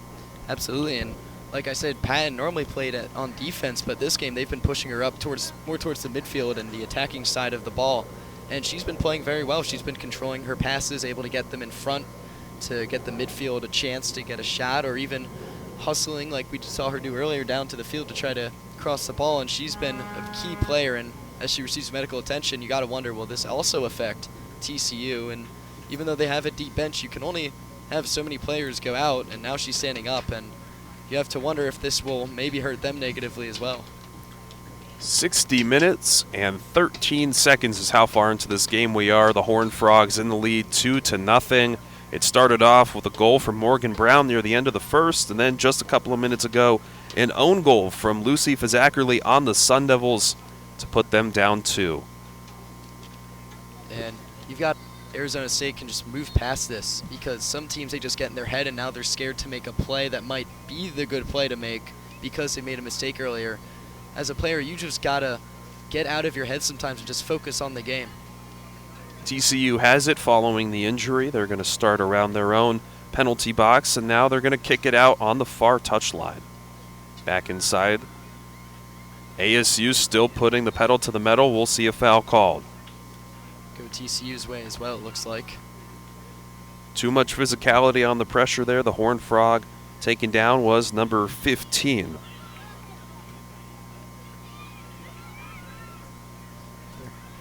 Devils have the ball. They're going to push it back on the far center line, moving to the right, past the center circle, now near the touchline. Baltodano has it, dribbling around, back towards the middle. Good pass, keeping it on that far side. Slightly in the corner. Valadares takes a shot. That one goes left of the goal. Arizona State with another shot that is off target. They need to focus more on getting good quality shots. I think sometimes they're just kicking it to try to get a shot, and while that can work sometimes, you also need to create a quality chance as well, and maybe that's the time where you hold for a minute, let the midfield come up so you can cross it to them and they can get a header chance, or even a bicycle kick, or do something where you can give them a quality chance rather than a rush chance that doesn't result in a quality shot. TCU will have the ball once again. ASU, though, is not going to let them have it easily. Now moving up the near side. TCU trying to drive. We see a pass downfield to Jelinski. Jelinski one-on-one. Jelinski back towards the middle. She'll pass to a wide-open teammate. It's Hennessy. Hennessy moves around. She'll pass it over to Becerra. And the Horned Frogs in great position. We can't get a great kick there. That one bounced around. So Jelinski kicks it towards the middle. She had plenty of Horned Frogs around. That one bounces, though, and ASU will have it. 62 minutes, 15 seconds. And now taking it up the field is Grace Gillard, the 5'9" senior. Gillard turns it over. after a pass to Valderas. Valderas gets it, and she'll kick it out. So throw in for the Horned Frogs. Norman starts it off. Send it back to Brown. And Brown, they're just rotating. Valderas playing up on defense. I've noticed that the Sun Devils have been pressuring a lot more this half and haven't really let TCU continue to do what they did all in the first half, which was pass the ball around in the back line a lot. It has led to them forcing them to move the ball more. And Arizona State has a lot more possession as a result of that. Horned Frogs pushing. We see a great clean from Gillard as that comes just shy of the stands. Be a throw in for Norman. TCU has it on the offensive attacking third. Into the middle of the field. Moving around. Over to the Big 12 logo on the far side. Patton back into the game. Patton kicks it slightly upfield, past a few Sun Devils, rolling towards the touchline. Can she keep it in? No. Goal kick for Arizona State after that. But they've definitely been playing better this second half. Even after that own goal, they've been pressuring TCU a lot more. And it just feels like a much more aggressive team so far in the second half of this game. They're going to need to continue to play aggressive, especially now that they're down 2 goals with only about 30 minutes left in the game, less than 30 minutes now. We'll see a foul coming out of the goal kick. TCU takes down ASU. Now ASU will have a free kick here past the Big 12 logo. Sun Devils going to the right, Horned Frogs going to the left. Moving around. A couple passes back and forth on that far side. Keeping it along the far side, ASU takes a shot downfield, no one there. Geller will get a reset here. Gellard, not just an athlete, but a student athlete, and gives back to her community. She is the founder of the Kick Onward 501c3 nonprofit foundation, where they cover fees for disadvantaged female soccer players from ages 12 to 19. So helping give back to her community and showing up for her team so far today. Something you love to see, and a lot of professional athletes are known for having their charities, but especially as a student athlete having one, that's just great things to see. I'm sure that she will continue to just help the people around her, help the community as well, as TCU starts to move this ball back up the other way to Ulinski. Horned Frogs have it. Running downfield is Ulinski. Ulinski has it on the near side of the 18. She'll go slightly inside, kick, and that one bounces off of Marces. Now past the arc, TCU between the legs, kicks underneath Thomason. They still have control. Moving around, back out to Norman. TCU, great on the attack. Great field vision, the pass is being made. Now driving back inside the penalty box. Kick is up, bounces to the left side. That one misses. So TCU, another failed attempt, but the offense was there. Castaigne almost got it on that header. Nellas was not able to get a hand on that cross into the box, but thankfully for Arizona State, a miss there from Seven Castaigne, and now they will continue to stay at a 2-0 deficit. Into the game for the Horned Frogs, number 33, Grace Vest. Down on the sideline, our Brennan Bucher has more. Yeah, obviously unfortunate how the second goal of the game was scored for the Horned Frogs. It was the own goal, and that's the first time an Arizona State own goal has happened since October 29th, 2023. It was another Big 12 match when they would lose 4-0 to Colorado. Thank you very much, Brennan. 66 minutes and just under 30 seconds here in the second. Following that own goal, the Horned Frogs took a 2-0 lead. We've been stuck at that for the past couple of minutes. ASU on the attack and the score! The goal made. ASU gets their first of the day. It looked like that might have been Tatum Thomason with that goal right there. A shot looked like it was going wide. It was deflected back out into the penalty box, and she's right there to just finish that opportunity. Thomason completes the mission. The Arizona native, born in Peoria, attended Liberty High School, gets the first goal of the day and keeps Arizona in this heavily speculated matchup that many people thought would be a blowout. We're looking at a 2-1 game right now in the second. Daniel, is this a different story than what a lot of people were expecting? I definitely think so, and you've got to also consider one of these goals is an own goal. If that didn't happen, we could be looking at a tied game right now. I certainly think that if they can continue this momentum, which they've been playing much better this second half, especially now that they have a goal, I think that we're going to be able to maybe see them come back, tie it, or even win it. Thomason has the ball again on the near Big 12 logo, moving down near the touchline, past the wing, trying to keep it in bounds, but no.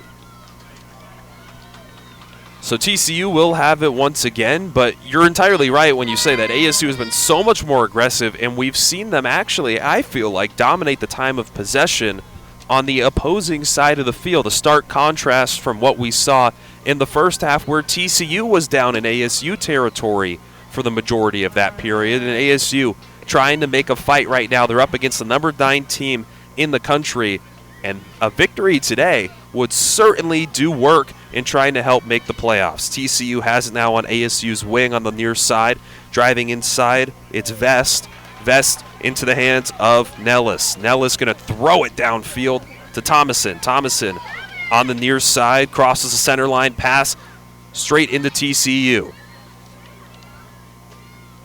But you're right, they have definitely been playing much more aggressive, and it has shown on the scoreboard, but also with possession. As you said, Arizona State's been spending a lot more time in their offensive zone. ASU will get a throw in over on the opposing side of the field, right at the halfway line. Ball is in, moving. ASU has it. Great kick to keep it going. Now along the touchline. A lot of contact. Devils still have it. Kicked out underneath from Meeb. TCU turns it the other way, but ASU's not done yet. Battle at the center line. Horned Frogs trying to put it together. They have an attack, and that one just way too far out for Nellis not to see it. Great save made, as she was prepared the entire way. Nellis will get things going here. If ASU wants to win, that attack is going to have to continue for the rest of the game. There is going to be very little time to play defensively down 1. Absolutely, and I think just to get, like I said, what Arizona State has been doing after that own goal is just move on from it and get out of their head. And as you can see, that seems to be what they're doing, and getting that goal was very important for them. And they just have to continue this pressure. Like I've said, continue that pressure. ASU will have a throw in here on the near touchline on their side of the field. They're going to launch it right over to the center line, and that one does not go in. So TCU will get their chance with it. So we see a substitution for the Horned Frogs. Coming into the game is number 9, Kaylana Norman. We talked a lot about her in the first half. It's been a pretty clean second for her. Yeah, and she was a key part of that back line for the Horned Frogs, just staying back there and playing good defense. And now Thomason has a chance. Thomason on the attack. She gets it between a Horned Frog's leg, and now ASU felt the advantage. They didn't capitalize immediately. Valderas moving along the left side. TCU will clear it out. Back near the center circle. Devils have it. TCU not applying the pressure all the way. They're going to get it back to Gillard. Gillard rotates it towards the right side. Still on the near side of the field. Moving down the sideline now. Bouncing around, TCU will have it. At the Big 12 logo. Sun Devils able to get it back once again. The effort not stopping yet. Right at the pitchfork. Kick over to the left far side. Meeb has it. One-on-one defense with her, moving around. She's got Patton. Patton matches her energy, now pushes Meeb into the corner. Ball is kicked. Meeb doesn't have it. TCU will slightly kick it out. TCU has it now going down the touchline. Looks like I think she was trying to say that there was a it went out. She's trying to say that it went out, and I think that they're going to say that she was right. The referees are going to give Arizona State a throw-in. So they will give her the throw-in. TCU tried to play it out for a couple of seconds afterwards. They're going to say nope. And ASU will get another chance here on the attack with the throw-in on the far corner. Launched in. Meeb tries to headbutt it. Misses. She tried to get the kick. TCU beats her to it just by a second. And now we'll see a foul. Yeah, but that was good what Meeb did. When she was going in there, she had 2 defenders on her, and she was still able to maintain possession and even get a throw-in, which was just a great play from her. Gellert now on the goal kick. To the left side. Back and forth, the zigzag, and they'll go back together, just working the passing triangle. TCU still has it. ASU playing heavy defense, but they're not smothering the Horned Frogs. We'll see a fall on top of the ball. Foul called. Looks like TCU will get possession of the ball after that foul. The crowd not pleased. This capacity crowd not pleased with that call. But nonetheless, the game continues. Kick goes down to ASU's side. ASU will come up with it, moving around as Marcise. She'll pass it over to the far left side. Now moving back to the right side of the field. It'll pass the center line. TCU gets it from there. TCU quickly turns it around, and they're on the attack. Back into the center circle. Rotating around. Moving along. Now really close to the sideline on the near side. They'll kick it back to the middle. TCU making great passing plays. Vest, the forward up here on the near left side. Backs off slightly. It's a 2-on-1. Now ASU adapts. Kick made. Nellis there for the save. She wants to push it quickly. Sprints up and launches the ball. Meeb on the far touchline moving. That one rolls out. ASU will get the throw in. Nellis has just been so good today, even though she gave up that one goal and unfortunately gave up the other. She has just been outstanding. She's been making plenty of stops and has been honestly outshining keeper for TCU, Olivia Geller. So Meebs will throw it in from ASU's side of the field right at the touch line, at the center line, and now she'll move forward. There she goes, throws it in. ASU has it, passes right back. Moving around now to the back side of the field. ASU pushing forward. That one kicked way out far. No Devils around. And TCU will have it once again. Another goal kick, it seems. Arizona State's trying to get these long passes to go, but nobody's down there to get them, and that just keeps giving opportunities to TCU to just get another goal kick and keep the possession going, which is not what they need right now. And so, Daniel, there's just over 74 minutes into this game. The Sun Devils down by 1. Is there enough time left? Absolutely. All you need is one chance, one play, and it can happen, but that being said, it can also happen for TCU. I mean, Arizona State could have possession for the next 10, 15 minutes towards the end of the game, and then TCU just goes on a breakaway, makes it a 3-1 game. Conversely, Arizona State could just as easily get a quick chance. Vest for the Horned Frogs puts together an attack. ASU kicks it out, and now the Horned Frogs will have it over on the far side. Moving around. Over on the opposite side. Kick is in. Miss. So the kick went up and just floated to the left side of Nellis.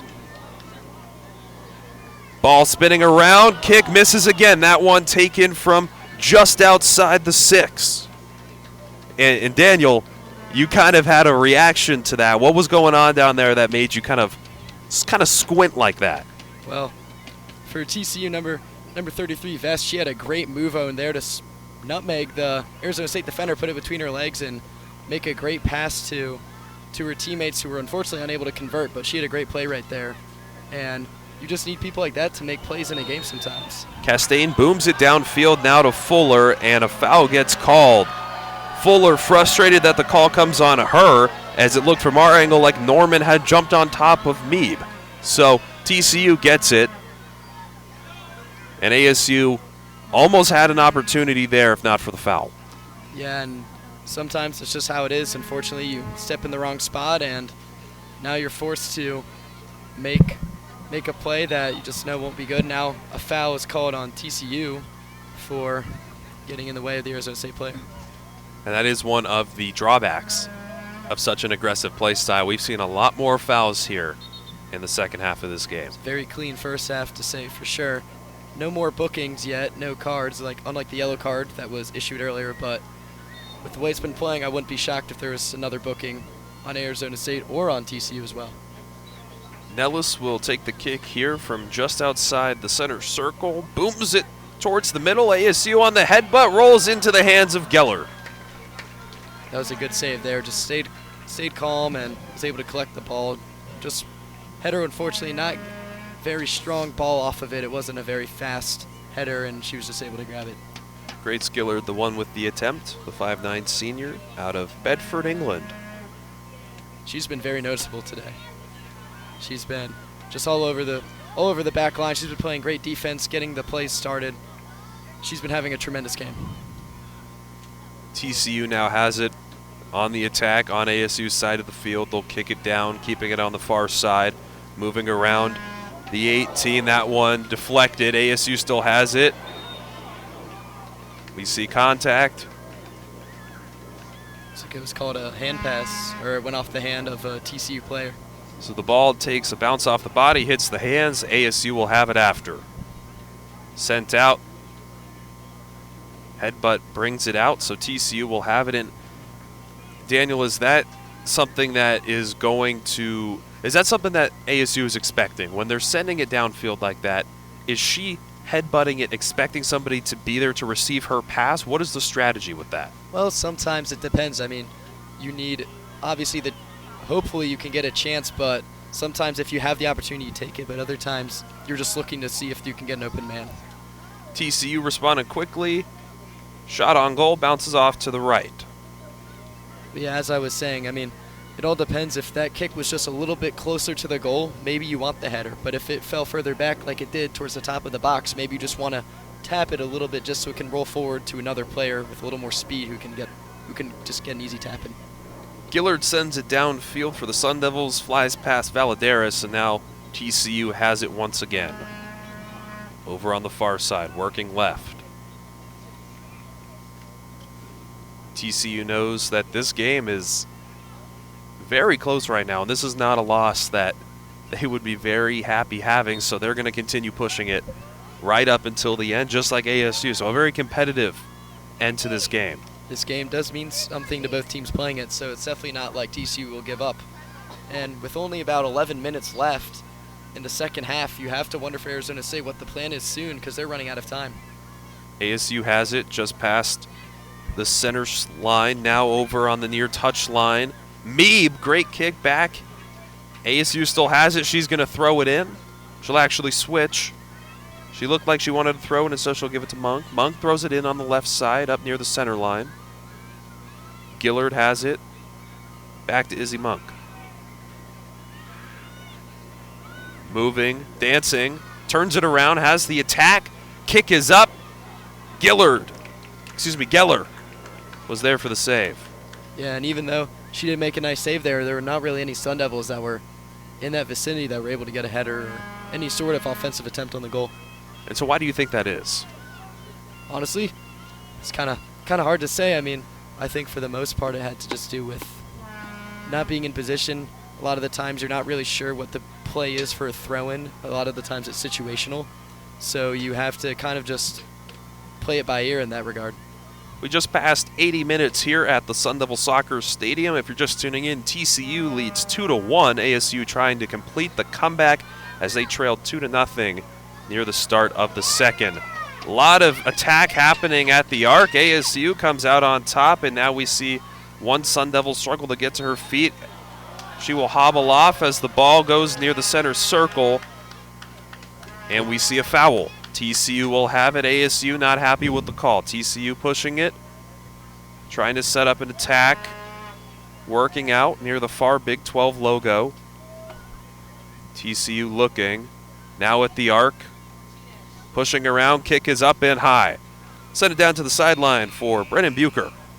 Yeah, you guys mentioned we're now in the 80th minute, a huge minute for TCU this season.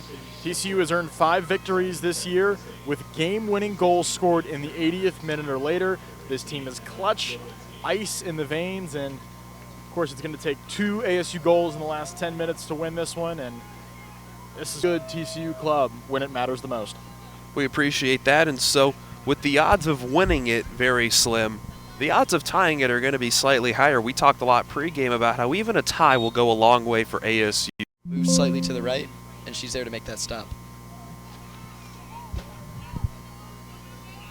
ASU has it. Grace Gillard up the close side. Moving to the right. Spins around. Thomason has a slight advantage. Kicks it in. Valadares and Meeb running towards the ball. TCU has it. They'll turn it over. We see a shot. Slightly off to the right. That one taken by Grace Gillard. And close, but just not inside enough. She's been starting to play up a little more, moving up towards more of the midfield. This might be a strategy by Winkworth to try and generate some more offense. We see that one sky high, moves downfield over into ASU territory. Not a lot of Horned Frogs down to receive it, but they still come up with it. Great play made from 7 Castaigne to keep it over at the Big 12 logo on the far side. They'll rotate it back now towards the middle, trying to set up the offense. Along the far touchline, now moving down into the attacking third, into the wing. Castaigne keeps it in. That one gets tipped out. And ASU, in their final regular season home game, trying to put on a show. It's also Parents' Weekend, so the stands are crowded today. And Daniel, with time slowly running out, I mean, what are your thoughts so far? I think that Arizona State, if they played the way that they played the second half and the first half, it would probably be a tied game. Unfortunately, the first half, they did not have a lot of great opportunities to get the score, and now as they give up another corner kick to TCU, it'll be interesting to see how they can respond. Becerra does the corner kick. ASU butts it out. Becerra will receive the ball following the headbutt, bouncing in and going to work. ASU hits it out again. Great plays being made from Gillard. At the arc, that one bounces out to the right. TCU took a shot, will not connect inside the goal. With the miss, that was number 18, Jelinski. But props to Arizona State for putting up a great fight, and they have. I mean, like, if they didn't give up that own goal earlier, it would still be a tied game. So they've definitely put up a fight and have played well, and that should definitely be something that is considered. Gillard launches it downfield. Meeb running for it, but not a lot of Sun Devils down there in time. Geller steps up, gets it out before Meeb can get to the ball first. Gillard fighting at the logo, right aside Castaigne. Castaigne gets it, now moving past the center circle over to the far side. Back towards the left. TCU, I feel like we talked in the first minutes of the second about how ASU was so dominant on offense. Well, now TCU, I feel like, has been dominating on ASU's side of the field. They've definitely come back and have seemed to figure out the game plan a little better, and now they've had a lot more possession. We haven't really seen much down at the other side of the field after that first goal for Arizona State. Nellis kicks a goal kick over to Baltadano. Baltadano tries to keep it in, and TCU will take advantage of that. Moving the attack is A.J. Hennessy. Hennessy pushes into the corner. 85 minutes and 40 seconds left. It's not left, excuse me. 85 minutes and 40 seconds into the game. 2-1, TCU leads. Arizona State desperately needs to try something here. They need to get a long rush down the field. They've been playing, like you said, in their half for much of the past 10 minutes, and if they hope to get back in this game and at least tie it, they need to get back down into TCU's half of the field. A lot of action in the corner there, Daniel, and now A.J. Hennessy will get ready for the throw-in. Throws it in the Castaigne, bounces around. Hennessy locked up in the corner, just bounces it out. So break down what's happening over on the far side. Well, right now, TCU is just trying to waste time. Honestly, they're throwing it short. They're trying to get Arizona State to keep kicking it out so they can keep throwing it in. Right now, they're just holding, and Hennessy looks like another throw-in, or it's given Arizona State, but she's trying to get Arizona State to kick it out, and they just want to hold on to the win right here with only about 3 minutes left, a little over 3 minutes left in the game. See a Sun Devil on the ground, and that'll be a foul. She's still slow to get up. She will eventually. So ASU will have the ball. Nellis gets ready for the kick. Outside over in the wing on the far side. Boots it over to the middle. TCU makes the headbutt play. They'll still have it now. Castaigne dribbling around. Great pass out to the right side of the field over on the touchline. Moving down, it's Hennessy, and Hennessy you say that, and TCU really is liking that side of the field over there right now, and they just like to run it down are they almost looking to get into the corner? Looks like, I don't know if they're necessarily trying to get into the corner, but maybe you've noticed that, hey, we can move the ball a lot easier on this side of the field. We should try to feed it that way. If anything, they're trying to pass the ball through there so they can draw defenders over to that side, so they can have Yolinski or Castaigne open in the middle or on the left wing. 88 minutes. We just hit. TCU still up by 1 here at Sun Devil Soccer Stadium. Jayden Ricken, Daniel Stark on the call today. Sideline reporter Brennan Bucher giving us the insight to the team from down below. Back into the corner on the far side. Castaigne gets met by 3 Sun Devils. Deja vu. Yeah, and so once again, they're just trying to waste time. Honestly, just trying to hold on to this narrow 2-1 win. And she just tried to throw it off of an Arizona State player to try to get it back, and now they're battling for the ball in the corner. Oh, and on the ground, rolling around. No fouls called. The physicality allowed. Nunley gets pushed down to the ground, it looked like. But now she's back up, and Arizona State needs to try to find a way to get the ball back so that they can head back down the other side. Time slowly running out as we now reach 89 minutes. At the Big 12 logo on the far side, TCU has it. They get it out of the corner, and they're going to kick it straight back down near. Hit out by Camden Fuller. They only have 1 minute left, and TCU still has the ball. Castaigne works around in the corner. Last year, we mentioned she was on the all Big 12 first team. She also tied the Big 12 with 13 goals last season, one of the most dominant forwards in the game. Yeah, and as a senior, that's how you want to go out strong. Go out at your best, and she's been playing probably just near or about her best this year. ASU gets a throw in, it bounces around. 89:40 on the clock. ASU gives it a big kick, goes nowhere. TCU tries to run it straight back towards the corner. That one rolls out near the sideline. Only 10 seconds left. Looks like Arizona State will surrender this game to TCU. TCU throws it in one more time. ASU has it over in the corner, and that is it. Ball game here from Sun Devil Soccer Stadium. Number 9 TCU takes down ASU on home turf on their final regular season home game. Final score was 2-1.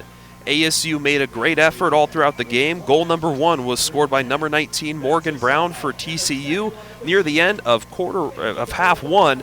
Half 2, the only goal for the Horned Frogs came from ASU when we saw an own goal from Lucy Fazurlaki. That was a major mistake that put the Horned Frogs up by 1. ASU was eventually able to go back down. They got a goal for themselves, but not enough to finish the game. And Daniel, this game was a competitive one for ASU, but some of their own mistakes ended up coming back to cost them. Yeah, and that own goal, just the cherry on top in terms of mistakes. And I think the biggest problem Arizona State had this game was their passing. They were not able to continuously stream passes together, and while they did get a goal eventually, you have to consistently maintain possession, which although they did have it coming out into the second half, they eventually started to surrender a lot more time and possession to TCU, and ultimately in the last 5 minutes, I mean, they were pretty much right in the corner and could not really seem to get anything going at all.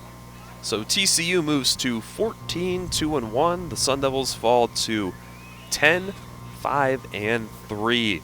ASU was on the bubble of making the playoffs before this game. It's a close loss to an extremely high-ranked number 9 team, something that they'll definitely take into consideration, but this could be what tips ASU from just missing the playoffs. We'll see ASU has their final game of the season later this week against the University of Arizona, the rivalry week matchup, and that one will absolutely be a good game. U of A, one of those other top soccer teams, and that'll be a challenge for ASU to play against. So that is all from here in Tempe. Jayden Ricken alongside Daniel Stark and sideline reporter Brennan Bucher saying thank you for tuning into Blaze Radio today. We appreciate all of our listeners, and we hope you have a great rest of your day.